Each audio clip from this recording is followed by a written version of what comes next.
The Tag on the Key. Book 1. The Plan.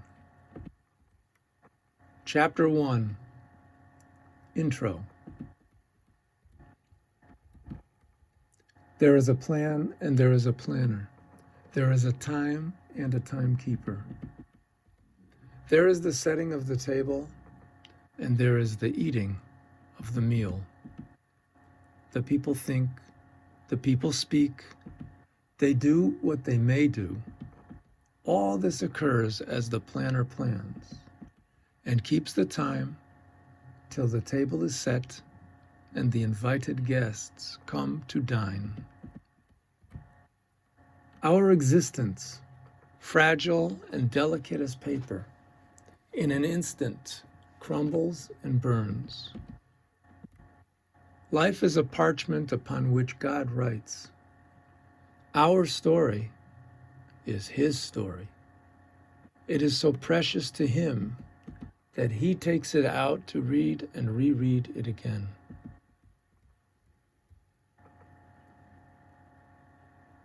Chapter 2.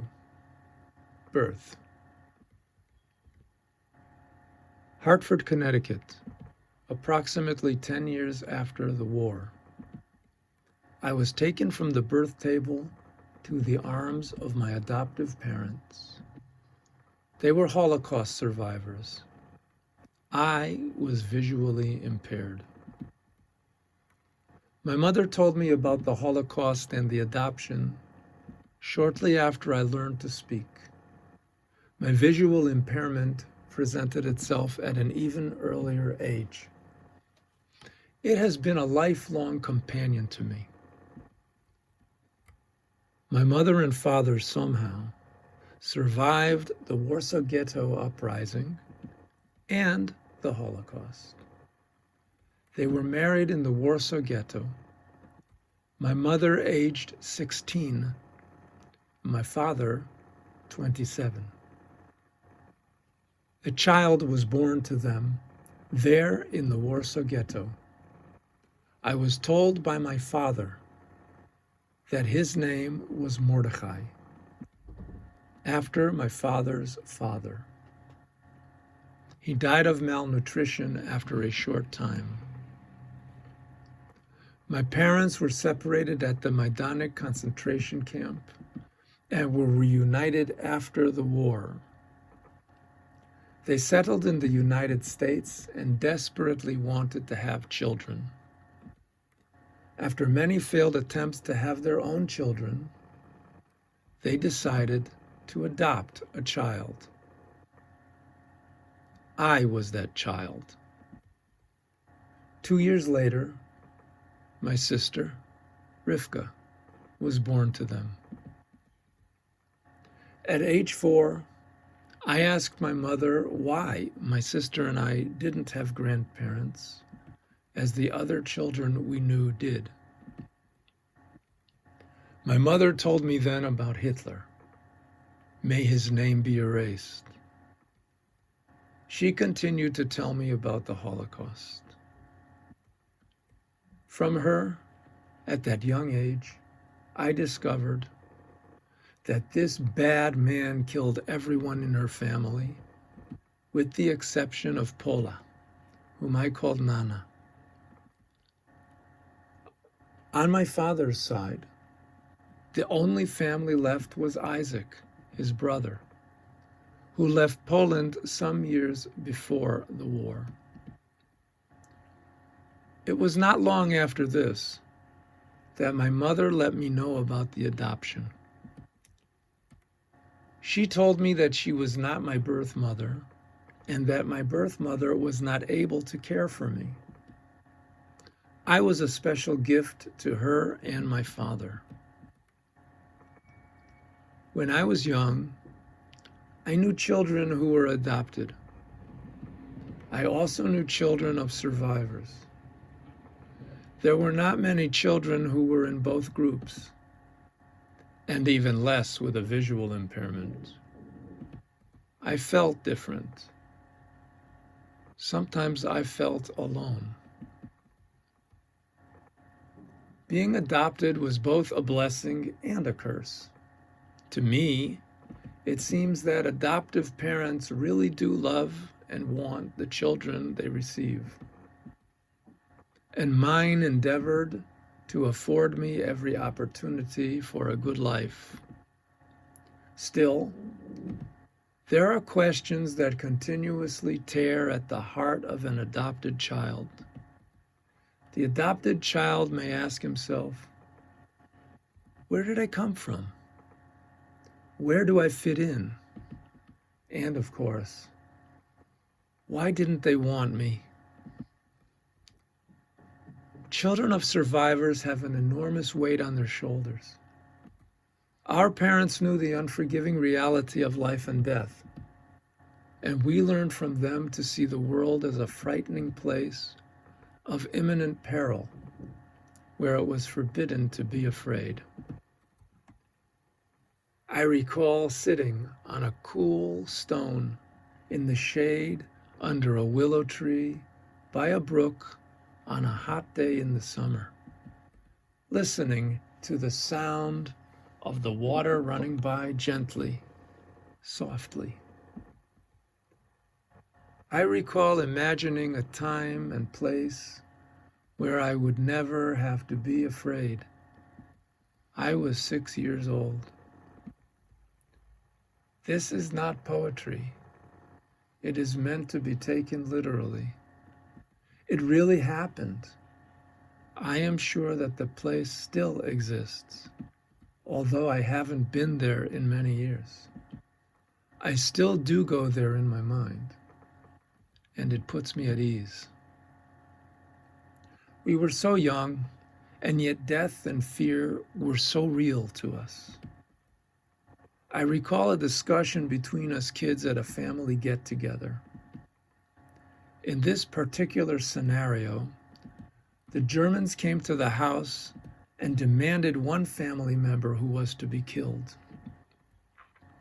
The question was, who would it be and who would make the decision? We were about 8 years old. I shiver at the conclusion that was reached. One boy stood up and said that father would be killed, even though mother would cry and beg him not to go. And that was because father will always have the last word. This was how we played at 8 years old. Sharing the perspectives of the adopted child and the survivor child, along with the challenge of visual impairment, made me feel strangely lonely. Chapter 3, A Note. In deference to the reader, I will be inviting people to this story who have played important roles in it. This is not done in a strictly chronological order.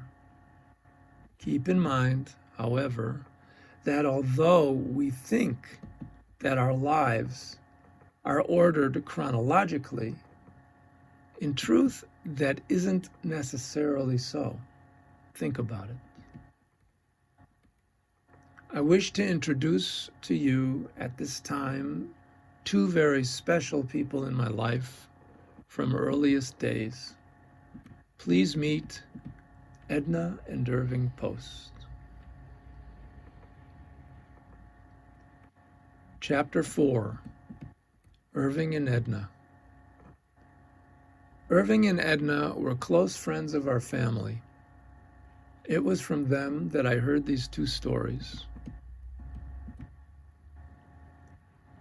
Irving took me aside and said, "Listen to me. I'm going to tell you something." He then told me a story about a father bird flying with babies on the wings. When it became too difficult to fly, the father bird decided to push the baby birds off. As the babies were being pushed off, one cried out, "Don't push me off." the father pushed him off anyway. The next baby said, "Don't push me off. When you are old, I will help you." "Liar," said the father, and pushed him off the wing. The last baby did not cry, so the father said, "What will you do for me if I don't push you off?" The baby replied, "I can't promise you anything, Father.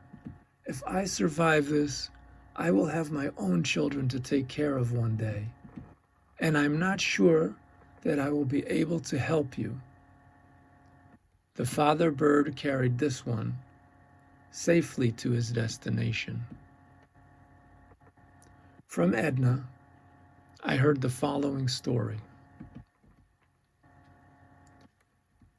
Edna told me that when she was a little girl, her family lived in a town in Poland.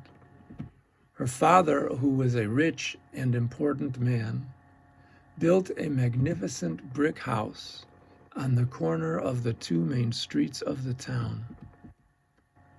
They moved into the house in 1939, which was the year that the Germans invaded Poland. When the Germans saw this beautiful house, they decided to take it for their headquarters. An officer knocked on the door and announced that they were taking over and that the family had 10 minutes to take whatever they wanted from the house and leave. Edna told me that her mother, who was boiling water for tea, was so shocked by the orders that when 10 minutes passed, she was still holding the teapot in her hand. Edna's father owned a factory that made mattresses. It was close by, so they went there, and that became their new home. Edna would come back to the old house each day just to look at it. She was a little girl, and a German soldier stood at all times in front of the entrance to the house. When he saw her, he smiled and offered a candy, which she took, and so commenced a daily routine.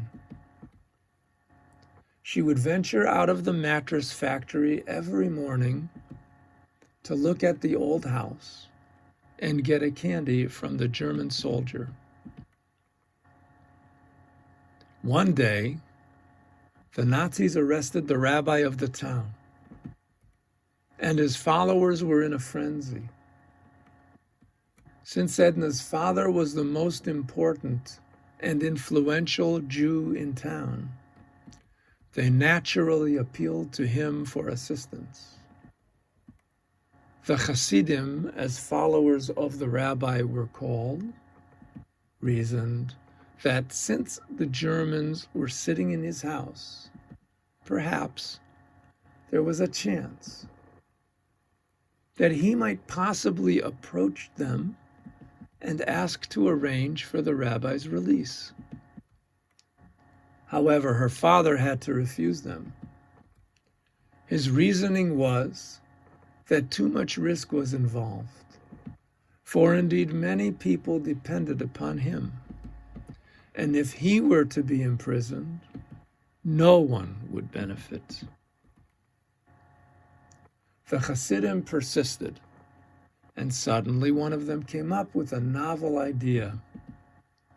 It had been observed that Edna was friendly with the guard. Now, it was suggested that perhaps she could hand the guard a note requesting the rabbi's release. They approached Edna, and she readily agreed to go the next morning. As she approached the house, she passed the guard without so much as a word, opened the door, and strode boldly into the commandant's office. She focused the commandant's attention with a loud clap of her small hand on his desk. Then she began to speak unflinchingly in a voice of authority. Standing erect and serious, she declared to the seated commandant, "You have arrested the rabbi, and he has done nothing wrong. He is innocent. Let him go now." Having delivered her message, she turned and walked out of the house, never to return again. The commandant was so startled with this display of pure courage by a little girl that he issued orders for the rabbi's immediately release. Upon hearing the details of his release, the rabbi wasted no time. He hurried to the factory to express his deepest gratitude to this young girl, and he blessed Edna with long life. She was the only member of her family to survive the war. When I heard this story, I was sitting with Edna in her house. It was a brick house on a corner. Irving's story, I have never really figured out, but I am sure that there is some deeper meaning to it. With Edna's story, on the other hand, the meaning to me is clear. Edna was never one for public speaking or issuing orders to commandants. She was a quiet, soft-spoken, almost timid person with a lot of compassion and empathy for others. She overcame her fear and took a great risk to stand up for the rabbi and to secure his release. She indeed taught me a lesson in courage, and it is also a great lesson in faith.